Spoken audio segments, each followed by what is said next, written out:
About 3 months earlier, behind a cedarwood cabinet at the top of the stairs, Layla had found a rickety door that opened onto the roof. Someone must have left it ajar, inviting in a cool, crisp breeze that carried the smell of the wild garlic growing down the road. Since then she had visited the roof almost every day.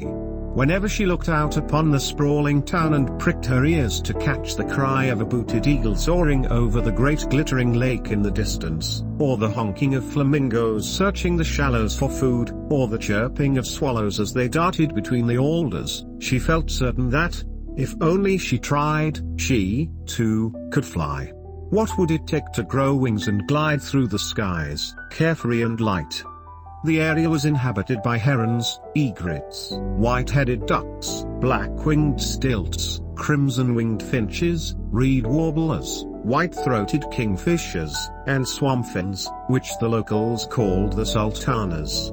A pair of storks had taken possession of the chimney and built an impressive nest, one tiny twig at a time. Now they were gone, but she knew they would come back one day. Her aunt said that storks, unlike humans, were loyal to their memories. Once they had made a place home, even if they found themselves miles away from it, they always returned. After each visit to the roof, the child would tiptoe downstairs, careful not to be seen. She had no doubt that if her mother caught her she would be in big trouble. But that afternoon in June 1953, Mother was too busy to pay any attention to her. The house was full of guests, all of them women.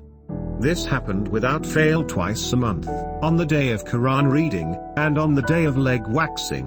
When it was the former, an elderly imam would come to deliver a sermon and read a passage from the holy book. The women of the neighborhood would sit silently and respectfully, their knees pressed together, their heads covered, wrapped in thought. If any of the children wandering around made so much as a peep, they were hushed immediately. When it was waxing day, things were quite the opposite. With no men around, the women would wear the skimpiest of clothes. They would slouch on the sofa with their legs apart, their arms bare, their eyes glittering with repressed mischief. Chattering incessantly, they would pepper their remarks with curses that made the youngest among them blush like a damask rose. Layla couldn't believe that these wild creatures were the same people as the imam's riveted listeners. Today it was waxing time again. Perched on the carpets, footstools and chairs, women covered every inch of space in the living room, plates of pastries and glasses of tea in their hands. A cloying smell wafted from the kitchen, where the wax bubbled on the stove. Lemon, sugar and water. When the mixture was ready they would all set to work, fast and serious, wincing as they pulled the sticky strips off their skin. But for now, the pain could wait. They were gossiping and feasting to their heart's content. Watching the women from the hallway, Layla was momentarily transfixed, searching in their movements and interactions for clues as to her own future. She was convinced, back then, that when she grew up she would be like them. A toddler hanging on her leg, a baby in her arms, a husband to obey, a house to keep ship-shape. This would be her life. Mother had told her that when she was born, the midwife had thrown her umbilical cord on the school roof so that she would become a teacher. But Baba was not keen for that to happen. Not anymore. A while ago, he had met a sheikh who had explained to him that it was better for women to stay at home and to cover themselves on the rare occasions they needed to go out. Nobody wanted to buy tomatoes that had been touched, squeezed and sullied by other customers. Better if all the tomatoes in the market were carefully packaged and preserved. Same with women, the sheikh said. The hijab was their package, the armor that protected them from suggestive looks and unwanted touches. Mother and auntie had therefore started to cover their heads, unlike most of the women in the neighborhood, who closely followed the fashion in the West. Their hair combed into bob-shaped bouffants, permed into tight curls or pulled back into elegant buns, like Audrey Hepburn's. While Mother had settled on a black chador when she went out, Auntie had chosen bright chiffon scarves, firmly tied under her chin. Both took the utmost care not to show even a strand of hair. Layla was confident that someday soon she would follow in their footsteps. Mother had told her that when that day arrived they would go to the bazaar together and buy the prettiest headscarf and a matching long coat for her. Can I still wear my belly dancing costume underneath? You silly girl, Mother had said, smiling. Lost in her thoughts, Layla now tiptoed past the living room and headed to the kitchen. Mother had been toiling away there since early morning, baking borek, brewing tea and preparing the wax. Layla could not understand, for the life of her, why anyone would slather this sugary delicacy onto their hairy legs rather than eat it, as she happily did. On entering the kitchen, she was surprised to find someone else there. Auntie Binaz was standing alone by the worktop, her hand closed around a long, serrated knife that caught the light of the afternoon sun. Layla was worried she might hurt herself. Auntie had to be careful these days as she had just announced that she was expecting, again. No one talked about it, fearing Nazar, the evil eye. Based on previous experiences, Layla reckoned that in the coming months, as Auntie's pregnancy became apparent, the adults around her would behave as if her growing bump was due to a hearty appetite or chronic bloating. That's what had happened each time so far. The bigger Auntie had got, the more invisible she had become to others. She might just as well be fading before their very eyes, like a photograph left on asphalt under an unforgiving sun. Gingerly, Layla took a step forward and stood watching. Her aunt, slightly stooping over what appeared to be a heap of salad, did not seem to have noticed her. She was staring at the newspaper laid across the worktop, her gimlet eyes burning against the paleness of her skin. With a sigh, she grabbed a handful of lettuce and started cutting the leaves rhythmically on a chopping board, the knife soon moving so rapidly it became a blur. Auntie? The hand stopped. What are you looking at? The soldiers. I heard they were coming back. She pointed to a photograph in the paper, and for a moment they both stood peering at the caption beneath it, trying to make sense of the black dots and swirls lined up like an infantry battalion. Oh, so your brother will be home soon? Auntie had a brother who was among the 5,000 Turkish troops dispatched to Korea. They were helping the Americans, supporting the good Koreans in their fight against the bad Koreans.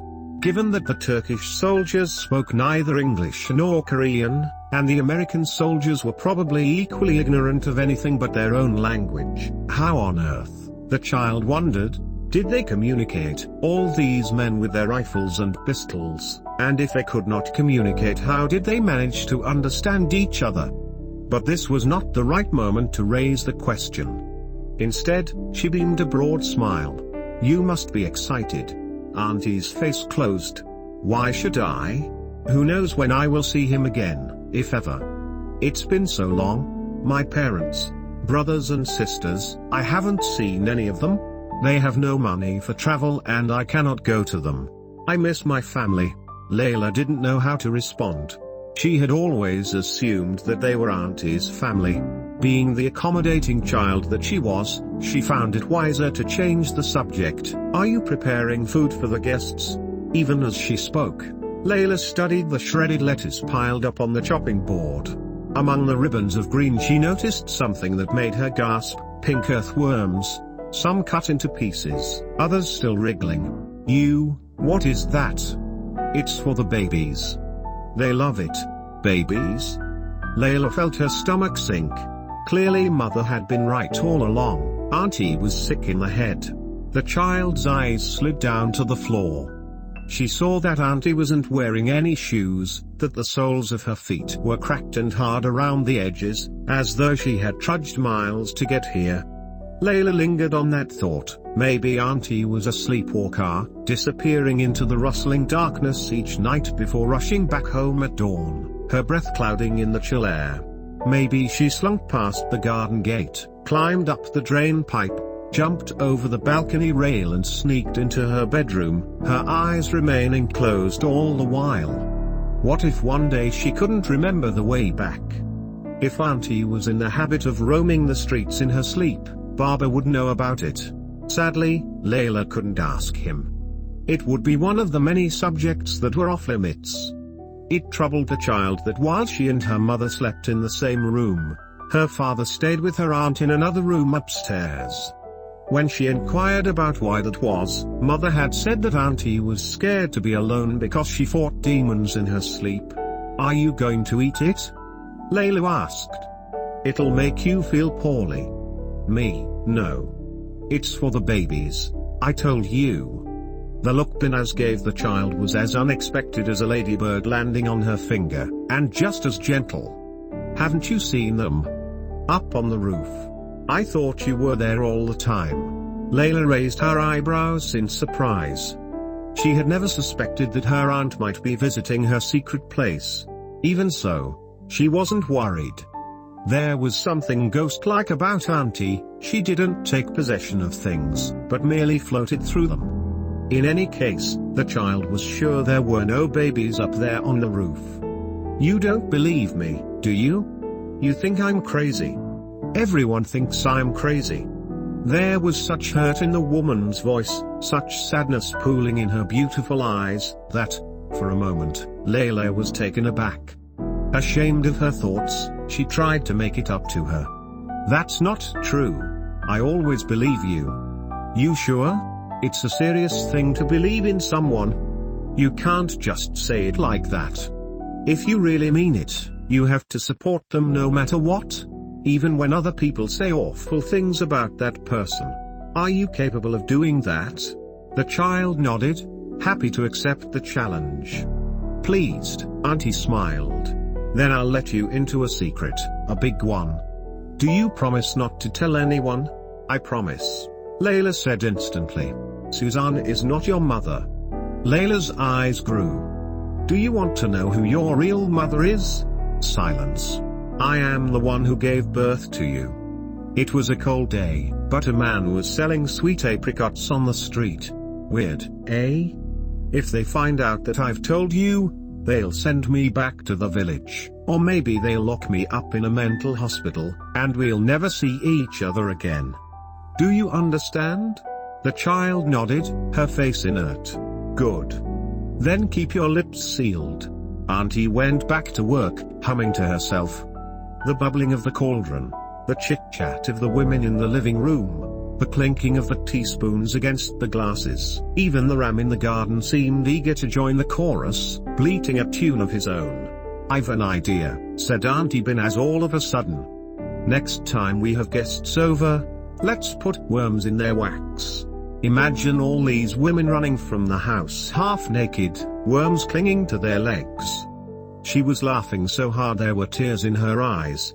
She lurched backwards, stumbled on a basket and knocked it over, sending the potatoes inside rolling left and right. Layla broke into a smile, despite herself. She tried to relax. It all had to be a joke. What else could it be? No one in the family took Auntie seriously, so why should she? Auntie's remarks were no more substantial than the drops of dew on the cool grass or the size of a butterfly. Then and there, Layla resolved to forget what she had heard. Surely that would be the right thing to do. But a seed of doubt niggled at her mind. Part of her wanted to unveil a truth that the rest of her was not ready for, perhaps would never be.